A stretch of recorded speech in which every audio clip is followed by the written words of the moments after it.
What is good, YouTube? Welcome back to another reaction video, and here we got for you guys today Jordan Fringe, the significance of the iCarly and Victorious crossover. Man, I've been seeing this one for a while, and I didn't do this one because I wanted to get through his earlier videos of iCarly before I got to this one. So we're finally here, man, and we about to hear his thoughts about what he thought about the iCarly and Victorious crossover. I haven't seen that crossover in a while, actually, so this will be interesting to say the least. But without further ado, let's get straight into the video, though. I know, this looks unusual. The two biggest teen Nick shows of the early 2010s were iCarly and Victorious, two distinct shows that built upon the eventual growth of the online social media space and beyond, with one respecting it, as I've made a video on that already, and one laughing at the ridiculousness of it with you rather than at you. And I have a video on that I've been working on that'll be coming soon, most likely the Friday after next. So there was a true duality factor between both of these shows, but of course, since they're already taking place in the same world as we've seen characters make some cameos in each other's episodes before, as well as play other characters and bit roles in each other's shows like Shelby Marks. The only reason why I never truly thought that they actually no. I would say this. When this episode came out, when Victoria was playing that Shelby character, right, that martial arts Shelby character. At first, I didn't think they was in the same world. They was like, oh yeah, whatchamacallit, she's just playing this character and they have nothing to do with each other at all. But then later down the line, when they did that crossover, they went back to this episode and say, hey, she kind of looked like Shelby a little bit. Wait, huh? And so that's when they clarified, yes, they was in the same world. So then I understood a little bit more. But if they never did that crossover and it was just this episode alone, then it would have been confusing. But they figured out a way to to tie it all together. So that's good. Or Crazy Pawnee. It was only a matter of time before Yep. He's gonna touch on it, hold on. Other shows like Shelby Marks or Crazy Pawnee, it was only a matter of time before these massively popular shows had a proper crossover. iParty with Victorious, treated as a special event with the runtime of about 3 episodes of a show, opted to make it an iCarly string of episodes rather than each show getting a part of the product. I mean, if you split it up and you were only doing a watch through of Victorious, you'd probably be confused when an episode pops up halfway through its runtime and it stars the cast of iCarly for some reason. So I guess it made sense to do that. And oddly enough, today that this video comes out, June 11th, is the 10th anniversary from when this special premiered on TV. And if for that reason alone doesn't get me a like on this video, then I don't know, pretty please? The baseline premise for this episode to make sense is that Carly is dating a new boy named Steven who co-lives in both Seattle and Los Angeles because of his divorced parents, and we quickly find out that he is also dating Tori as well. Thanks to a pic taken by Robbie of Steven and Tori together back in LA, Carly ends up seeing it on social media, causing her to begin questioning. Yeah, wait, we gotta talk about this. How you have, okay, so I give him props for this reason alone, right? You have two girlfriends. At the same time, one is in Seattle, and you just gonna kick it with her in Seattle, and then you go all the way to LA to kick it with your other girlfriend, right? But somehow they go to the same party and you didn't realize, and you got 2 necklaces with their names on it. In some way, shape, or form, you never thought this was ever gonna happen. They was never gonna meet up. They was never gonna have this conversation ever. You're dating an online sensation. You're dating literally a person that's literally on the internet. Everybody knows her at this point. And then you're dating a talented singer, songwriter, whatever you call it, in Hollywood, in LA. And she's on her way to become a megastar as well in the show. And you never thought they would have ever had a conversation ever. You never thought they would have met each other at all. How long you think this was gonna last? I'm so confused. Like, what did you think was gonna happen? They're not two normal girls. They're pop sensation stars. They're literally an online sensation. What did you think was gonna happen? Like, that's wild to be dating two different girls in two different cities, first of all. But yeah, I don't know what he thought was gonna happen.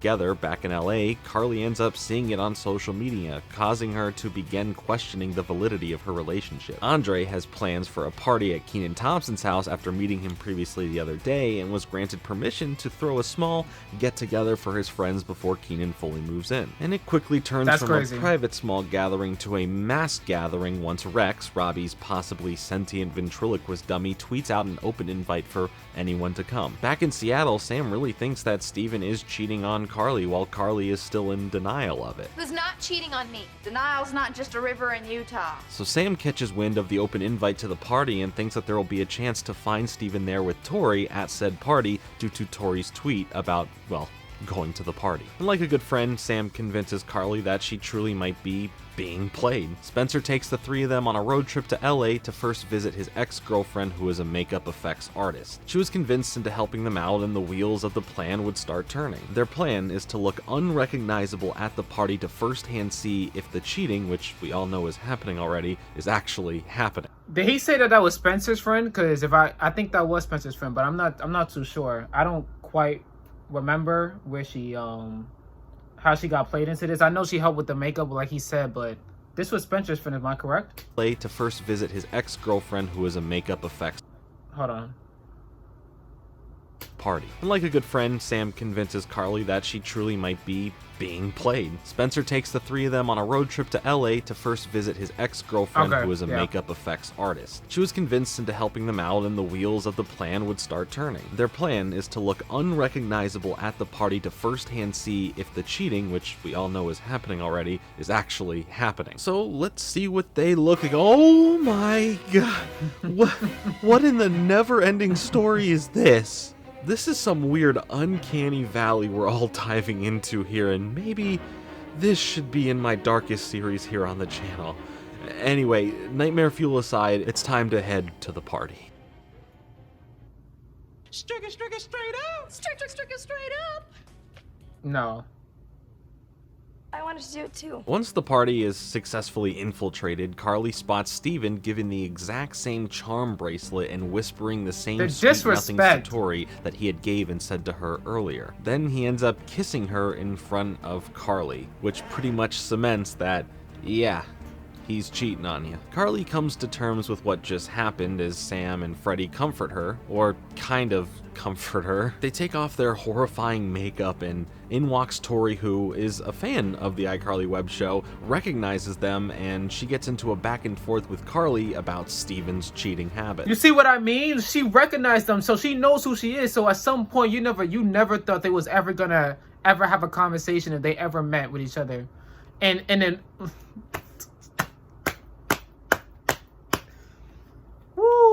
This is hilarious, bro. You're not like I said, you're not dating two normal girls. You're dating literal online sensations, pop stars. Cause I don't think people remember that Carly can actually sing. Like Carly in the show and off the show, she can actually sing. So she could have been a pop star as well if she wanted to. But she chose to be strictly for the internet type gag, like a YouTuber. So you never thought they would have ever had a conversation? I still don't believe that. I don't believe that. I'm sorry. Recognizes them, and she gets into a back and forth with Carly about Steven's cheating habits. For a second, it almost felt like they were about to throw down, just like the Shelby Marks match, but things quickly de-escalated. They all then begin to devise a plan to get back at Steven, to put him on blast for what he has done, and so he doesn't do it to others ever again. And now, with the help of Kenan Thompson, who is a fan of iCarly, they expose his cheating live on iCarly by tricking him into a closet as he was expecting to. And then not only that, but if you were to ever get caught, you never thought she would have retaliated. She would have never retaliated in her stream, literal live stream. She has a live stream for it. Like, dude, she could literally expose you in front of her thousands of millions of fans. Your life will literally be over, like they said.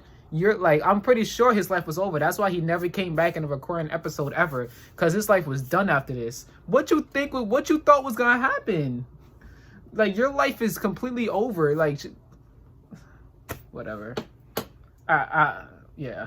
His cheating live on iCarly by tricking him into a closet as he was expecting to meet Tori there waiting inside for him. He gets busted and embarrassed and runs away. Tori and Carly become friends and everyone lived happily ever after. Except for Steven. He did not. Aside from the main plot, the episode is fun. It plays more in the favor of iCarly tropes over Victorious tropes, where Victorious usually plays into the more satirical side of things. iCarly plays it more along the lines of reality, taken a bit more serious. But the side stories of Andre not wanting to ruin his newfound relationship with Kenan Thompson, culminating in Kenan fully embracing the fun of everything going on. Rex's rap battles, Trina, well, doing Trina things and losing kids she was supposed to babysit. Kat can't talk because of a throat infection and has a robot headband that speaks out what she types on her. First of all, Trina wasn't even supposed to be there, so that's one. If I remember correctly, she wasn't supposed to be there, especially with kids. So I'm surprised she didn't get in trouble for that. Or if she did get in trouble, they should have showed it. But yeah. Kat can't talk because of a throat infection and has a robot headband that speaks out what she types on her pear phone. Spencer, he gets in a hot tub. And that's all among a few other small story details to give every character at least something to do here. Listen, it was a fun time. I remember when this premiered 10 years ago on TV. It was a big deal aside from some characters appearing as other characters in each other's shows. This was the first real big crossover for these two properties. We already know that these shows, plus so many others, Zoe 101, Drake and Josh, etc., all take place in the same telematic universe. So to see such a big deal for these two to come together was awesome. I think just having Kenan Thompson there was such a big deal on its own. A Nickelodeon veteran, all that, Kenan and Kel both helped shape the future landscape for shows like iCarly and Victorious to succeed today. Kenan brought that same energy he had back when he was a teen doing Nickelodeon work mixed with his newfound energy from SNL. He was my highlight of this episode just because of how much Kenan and Kel has meant to me, and also how much Good Burger has meant to me. And hey, don't give me attitude. It's a cinematic masterpiece, and, you know, maybe I'll make a video on it eventually here on the channel. The ending of the episode having a combined musical number that mashes up the iCarly theme song and the Victorious theme song, while having all the main cast members from both shows jump in and sing it, was a fun bit to see as well. The episode, though, doesn't do much to push either show to a new level or bring anything truly new to the table, but what it did bring was a fun celebration of both of these shows and their growing fan bases. In fact, it even premiered as a movie in Los Angeles on June 4th, the week before its television premiere, with an orange carpet and all. Nickelodeon went all out for this and heavily promoted this as the big summer event you couldn't miss. So at least here, it was good to see some faith and backing of the shows from the network and giving fans of both something special.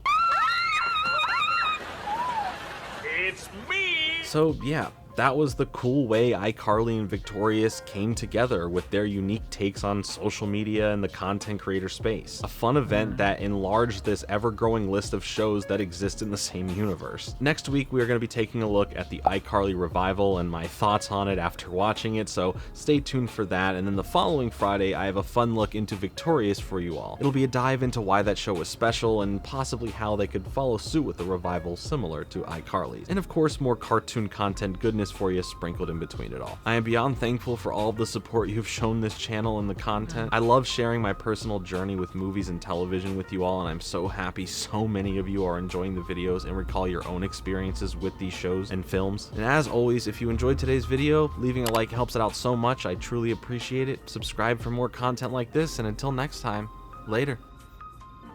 Hey, W video, Jordan. W video, man. Oh, yeah. I would like to say, though, I would say Sam is a W. Sam is a W friend. I want to get that out of the way. Sam is a W friend. She might have her moments to where she could literally go off the rails and you literally can't stop her.